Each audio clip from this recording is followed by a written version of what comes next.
Hey, Shalom, Shalom, want to start with source by giving all praise to Yahweh, Hashem, El Shaddai, Hashem, Rakal, Kodash, double honors to the apostles of GMS, and honors you brothers doing the work in truth, sincerity. It's a quick one, inspired from this television show that I just watched. It's the documentary in the BBC, right? It's the Planet Series 1, Episode 1, A Moment in the Sun, the terrestrial planets, right? Basically looking at Mercury, Venus, and Earth and Mars. Obviously, when you watch these things, you're just like, man, Esau's the devil, right? Because although it does have interesting bits and whatever, what have you, you can't even take this with a pinch of salt. You got to take it with a ladle of salt, right? Thing you're making a soup, you're trying to get all of the soup out in one scoop. That big spoon, right? The guy, you're really trying to get a real picture of how this man, what's the word I'm looking for, confuses the people, right? And how people are easily swayed out of all of the things that he says, right? Because most people don't question anything he says. He can say whatever he wants and everyone will believe it, right? That's why, this show is called 4.5 billion years ago, right? Because if you don't know Esau's the devil, you put this on, right, 4.5 billion years ago, and the presenters are a well respected, scientist, in this world, right? He's well respected. Therefore, when people hear, oh, he said 4.5 billion years ago, they just go with it, right?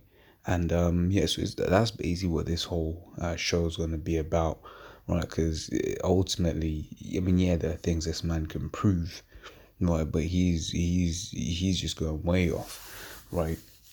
Now, when you read the scriptures say basically, this earth is nowhere near billions of years old, right? So what do you call it? Let me actually look for that.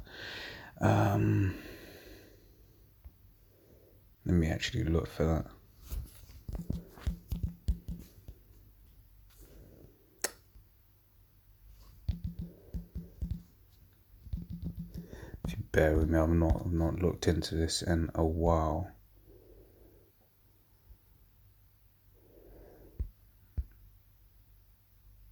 Right, so this is 2nd Ezra 14 and 11. For the world is divided into 12 parts, and the 10 parts of it are gone already, and half of a 10th part, right? And each part here represents 1,000 years, right? 7,000 of those years were the creation. So, right, you go to, where is this?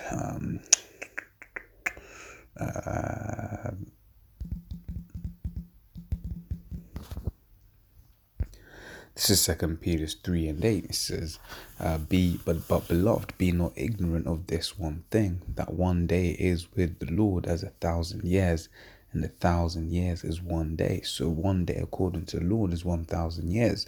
So when you read Genesis 1, that is what it says in the evening of the day, right? That is representative of 1,000 years. Right, so it took the angels, right, which once again you read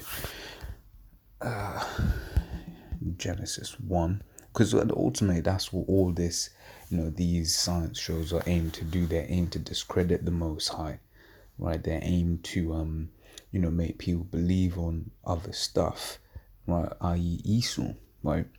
It says, in the beginning God created the heaven and the earth. Right, if you want to get a technical here, the word for God is Elohim, right, H430, right, which means gods. In fact, the first time you see the Lord's name in the scriptures is in Genesis 2 and 4, right? It says Yahweh, H3068, right? And that's actually the first time you see the name of the Most High in the scriptures. Right, now what actually happened was the Most High gave the blueprint, right, to Yahweh and the angels, and Yahweh did it. This is Colossians 1:16 says, for by him were all things created that are in heaven and that are on earth, visible and invisible, whether they be thrones or dominions or principalities or power. All things were created by him and for him, right? So Yahweh Shai is really the one who created everything that you see. Yahweh Shai and the angels, and the Most High just gave the blueprint, right? Just sort of like how King Solomon didn't actually build the physically build the temple of the Most High, yet he's the one who gets credit for it, right? He didn't go out there and build it from scratch all on his own, right? So yeah, it says 1 Timothy 6:20. It says, O Timothy, keep that which is committed to thy trust, avoiding profane and vain babblings and oppositions of science falsely so called. Around 4.5 billion years ago, that's science falsely so called, right? The theory of evolution, right? Whenever you see those things, those of science is falsely so called, and you ain't supposed to be getting all enthralled and falling, headlong into that, right? You're supposed to know that actually, no, that's BS, right? But it's because this man has pushed these lies upon the people, has put this darkness upon the people, such that they don't actually believe in the Most High, right? Because their theories are incompatible with the scriptures, right? So Sirach 13:23, when a rich man speaketh, every man holdeth his tongue, and look what he saith, they extol it to the clouds. But if the poor man speak, they say, what fellow is this? And if he stumble, they will help to overthrow him. Right now, the rich man represents, you get guys that genuinely have the riches, right? Also represents people in positions of power, right? When this Richard Dawkins guy, he has his own television show. He's one of the most known, apart from probably the guy in the wheelchair, right? He's probably one of the scientists that more than any other, right? So when he says something, everyone wants to believe. One, the poor, right? For example, your prophets, right? When we're coming out to you and saying, look, man, this guy's full of shit, right? That whole sphere of science, evolution, that's bullshit, right? People look at us like we're the crazy ones, but that's beautiful, right? Because the Lord is using us to basically to confound the wise, right? Let's grab that.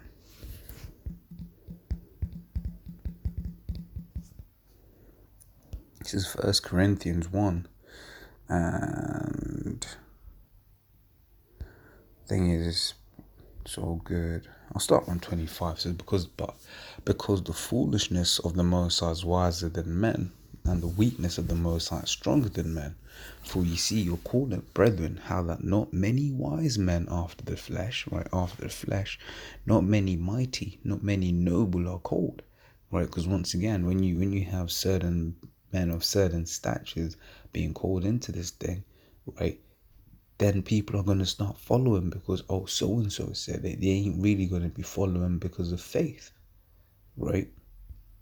But no, Saul says that not many wise men after the flesh, right? Because the Most High ultimately can use anyone. It says, but the Most High hath chosen the fool. I saw like how when the scriptures talk about a rich man basically getting this truth. It doesn't say it's impossible. It just says it's difficult, right?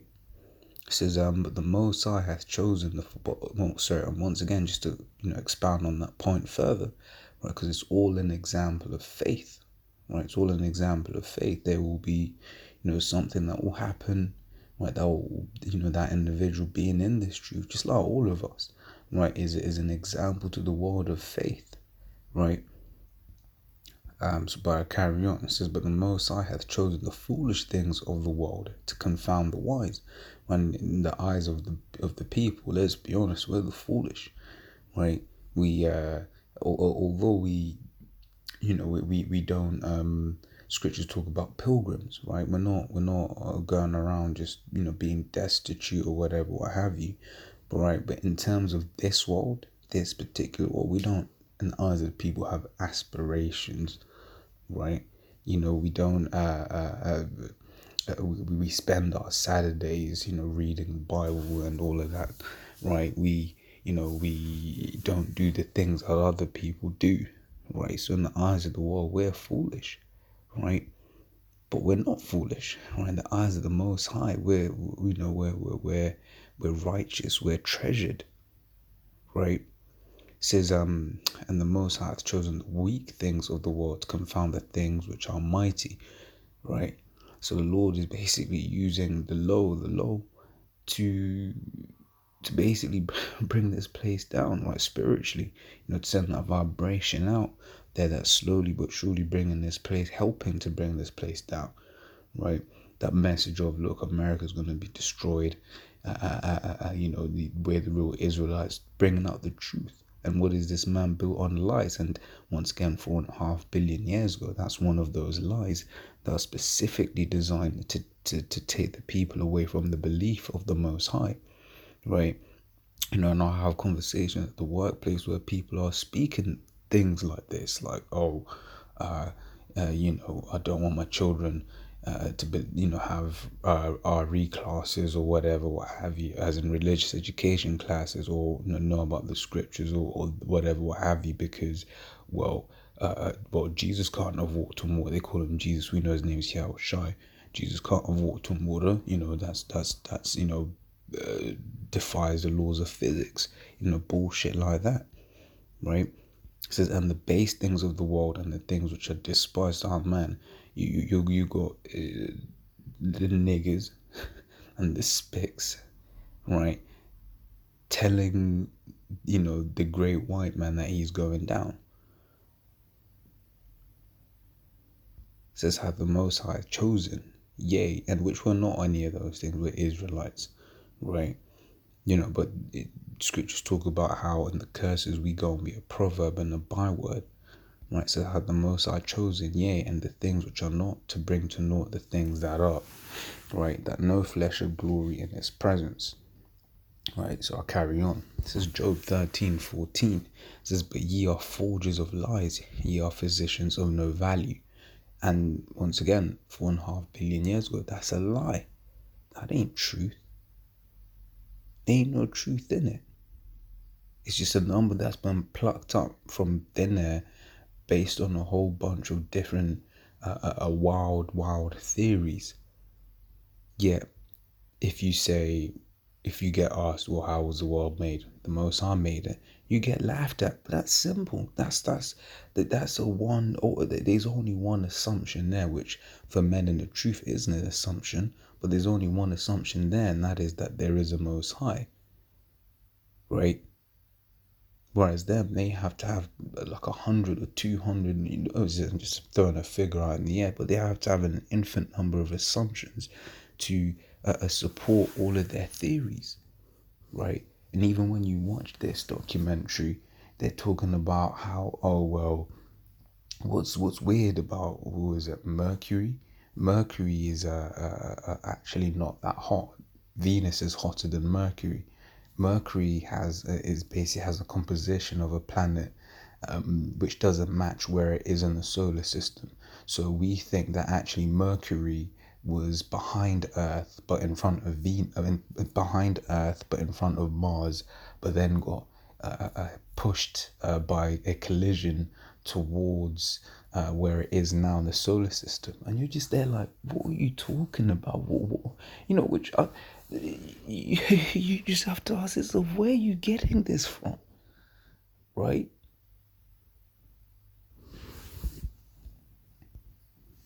This is Psalms 58:3. The wicked are estranged from the womb. They go astray as soon as they be born, speaking lies, right? Once again, just this man's a liar. This is Isaiah 60:1. It says, arise, shine, for thy light is come, and the glory of Yahweh is risen upon thee. For behold, the darkness shall cover the earth, and gross darkness the people. And part of that darkness, the darkness is for a large part all of these lies that everyone believes. Right, that's part of the darkness that Esau has pushed on this world, right? Once again, to disprove the Most High, right? and ultimately so that people can look at him as God. Right? When you look at some of the things that this man's had to do to make, to get to Venus, to get to Mercury, right, to get to the moons of Jupiter, right, he has esteemed himself as the Most High. Now, he cannot truly esteem himself as the Most High if the people know for sure that actually there is a Most High, right, which is why the Lord is going to show himself in these last days, right? This is Isaiah 45:15, right? It says, "Verily thou art a power that hidest thyself, O power of Israel, the Savior." Right? But when the Lord delivers Israel, when the Lord delivers its place, right, you go, there ain't gonna be no doubt that there's a Most High. And as I was watching this story, this documentary, I was thinking about, for instance, in the time of I forget who it was, whether it was Gideon or Joshua, I forget, but basically the Most High caused the sun to not go down, right? The Most High did that. It's caused the sun to not go down. Now, what do these scientists and these physicists go and say when they see? You know what I mean? Not saying the Lord's going to do that this time around, but the Lord can do whatever He wants, right? Because the day's gonna be when everything is said and done, when America's destroyed, everyone's gonna know for a surety, right, that America has been destroyed and that there is a Most High, right? And America was destroyed by the will of the Most High. And part one of that is the Lord, right, has sent out his men to say it before it happened, right? Just like how in kingdoms before, says Ezekiel 28:8, Jeremiah 28:8. Says, "The prophets that have been before me and before thee of old prophesied both against many countries and against great kingdoms of war and of evil and of pestilence." Right? And those prophets are back here today doing exactly what they were doing before, right? Saying that America is going to be destroyed, so that when it happens, there ain't no doubt as to which God sent them, right? It says this, and this 1 Corinthians 14:32, and the spirits of the prophets are subject to the prophets, right? So if you was a prophet in your last life, you're a prophet in this life, right? Let's see what precepts are here. Every incarnation, right? To 2 Ezra 6:28, "As for faith it shall flourish, corruption shall be overcome, right? And the truth, which hath been so long without fruit, shall be declared." Right? And we're doing that right now on the streets, starting with the apostles on down, right, through the power of Yahweh Shem Yahushai, right? This truth is starting to come out, and more and more people are starting to realize Esau's full of shit, right? But once again, when all is said and done, there's going to be no shadow of a doubt that Esau is full of shit, right? This is Psalm 64:6, says, "They search out iniquities, they accomplish a diligent search." Now, I'll bring this one out because you watched this documentary. It basically says I think it was for the Mercury one, right? They sent a probe out and it didn't hit Mercury for 7 years, right? For 7 whole years, and these guys were more than happy to just wait. Right, 7 years, and that's not in counting in the development phase, the design phase, right? Then the building of the craft itself, right? That's not counting in any of that time, and then 7 years for it to actually finally, hit Venus, Mercury, to start spinning around Mercury, right? Says, "Both the inward thought of every one of them and the heart is deep." Yeah, when it comes to finding stuff out, this Lord has given this man a talent, right? Because when once again you see how they had to get to Mercury, they'll be Venus, Mercury. They'll basically like, look, we couldn't just go Mercury straight up the easy way. We'd go in too hot and we won't be able to orbit around it, right? So basically they had to what was it? They had to do something like they had to go to if you watch the documentary, you see. But the first thing they did, they went round not Mars. They went around Venus first, and then they did like they orbited around Venus twice. Then they eventually ended up at they left Earth, did one orbit of Earth. Then they went to Venus, did two orbits of Venus. Then they went to Mercury, and did three orbits before they were able to actually be in a safe enough orbit around it for them to do what they had to do. And that was all so that they didn't come in too hot, too and too fast. Right now, that is some intelligence, man. Right, which I believe is my next precept, Ezekiel 28:3. Behold, thou art wiser than Daniel. There is no secret they can hide from thee. Right. Hey, when you've got secrets hidden on different planets, and this man, can just travel there, right, with the spacecraft, obviously not physically him traveling there, but send his spacecrafts, right, to find out the secrets of the planets, as you might call it, right. Daniel wasn't able to do that.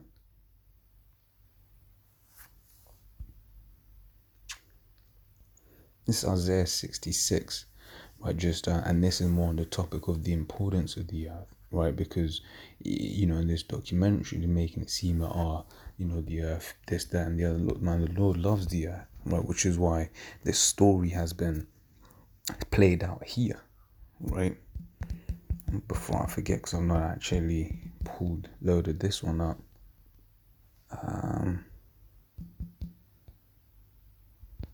It's Ecclesiastes 1:4. One generation passeth away, and another generation cometh, but the earth abideth forever. Right, so nothing's gonna happen to the earth, right? The earth is cool, right? Gonna be rejuvenated, right? But it's gonna be here. So Isaiah 66 is thus saith Yahweh, the heaven is my throne, and the earth is my footstool. Where is the house that ye build unto me, and where is the place of my rest? Right. This is John 14:2. In my father's house. This is my last one. No, I've got another one.